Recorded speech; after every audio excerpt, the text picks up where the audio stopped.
Allahumma salli ala Sayyidina Muhammad. Bismillahirrahmanirrahim. Assalamualaikum warahmatullahi wabarakatuh. Innal hamdalillah nahmaduhu wa nusalli wa nusallim ala rasulihil karim, amma ba'du. Hadirin yang berbahagia, masih dalam ta'lim di bab anjuran zuhud dan qanaah dalam kitab Fadilah Sedekah. Masih dalam hadis yang ke-10.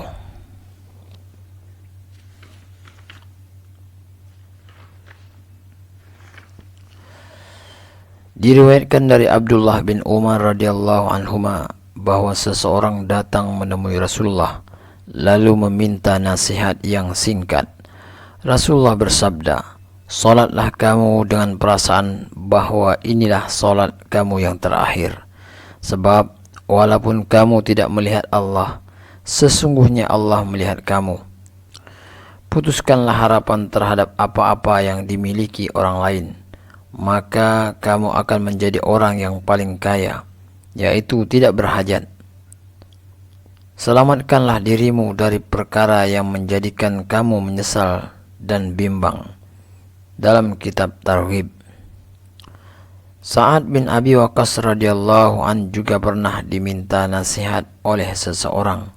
Maka ia menjawab, "Apabila kamu hendak menunaikan salat, maka ambillah wudhu dengan sempurna, sebab tidak ada solat tanpa wudhu dan tidak ada iman tanpa solat. Kemudian apabila kamu mulai melakukan solat, maka anggaplah bahwa itulah solatmu yang terakhir di dunia. Jangan meminta-minta sesuatu dengan tamak, sebab ini merupakan kemiskinan yang cepat. Biarlah dirimu berputus harapan secara sempurna terhadap benda yang menjadi milik orang lain, karena itulah kekayaan atau hina yang sebenarnya.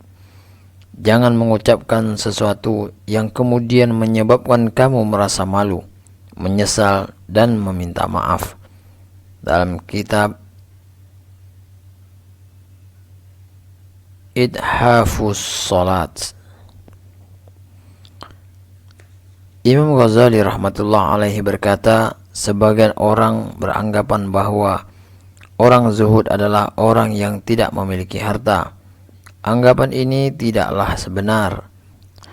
Sebab tidak memiliki harta, tidak terlibat dalam urusan harta, dan memakai pakaian yang murah dan bermutu rendah adalah mudah bagi siapa saja yang mencari kedudukan serta pujian dari manusia. Banyak orang mengatakan bahwa ia tidak terpaut dengan dunia, merasa puas dengan makanan yang sedikit, dan pintunya senantiasa tertutup. Bahkan duduk di rumah yang tidak berpintu supaya tidak dimasuki orang. Maksudnya tidak bergaul dengan manusia. Tetapi tujuan mereka sebenarnya adalah agar terkenal sebagai orang yang zuhud. Ada juga orang yang menyatakan dirinya sebagai orang zuhud, lalu ia memakai pakaian yang bagus lagi mahal, serta mengatakan bahwa memakai pakaian bagus adalah sunnah, dan mereka sendiri tidak berminat kepada pakaian yang bagus itu, tetapi terpaksa karena desakan orang-orang yang menginginkan agar ia berpakaian bagus. Sebenarnya perkataan itu memberi isyarat kepada manusia supaya mereka memberi pakaian yang demikian sebagai hadiah dengan dalil agama.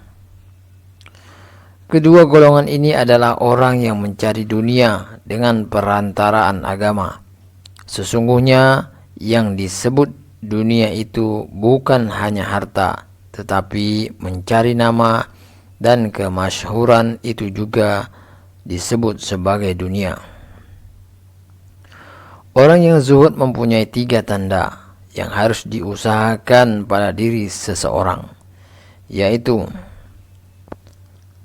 1. Ia tidak merasa gembira dengan apa yang ada pada dirinya dan tidak merasa bersedih dengan apa yang tidak ada pada dirinya. Bahkan lebih baik merasa sedih dan merasa terbebani jika memiliki harta, dan merasa gembira karena tidak memiliki harta.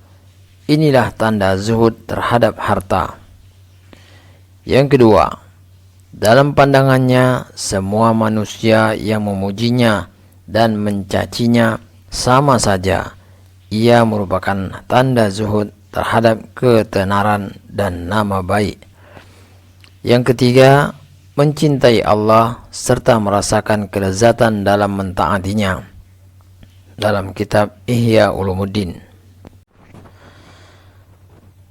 saya jadi teringat akan kegembiraan Syekh Abdul Qadir Jailani rahmatullah alaih ketika sebuah cermin yang mahal pecah. Pembantunya memberitahu kepadanya dengan ketakutan, disebabkan oleh takdir cermin Cina itu telah pecah. Tanpa berpikir panjang, Syekh Abdul Qadir Jailani menjawab, "Bagus, sebab untuk melihat diri sendiri dengan perasaan bangga sudah tidak ada lagi." Dalam kitab Amirul Riwayat. Alhamdulillah hadirin berbahagia, kita telah dengar taklim sedikit. Semoga yang sedikit ini kita bisa mengambil pelajaran di dalamnya, dan dengan kasih sayangnya Allah Subhanahu wa taala, Allah memberikan kekuatan pada kita untuk mengamalkan dan menyampaikan. Dan untuk sempurnanya majelis, kita tutup majelis kita dengan doa kifarah. Subhanakallahumma wa bihamdika asyhadu an la ilaha illa anta astaghfiruka wa atubu ilaik. Assalamualaikum warahmatullahi wabarakatuh.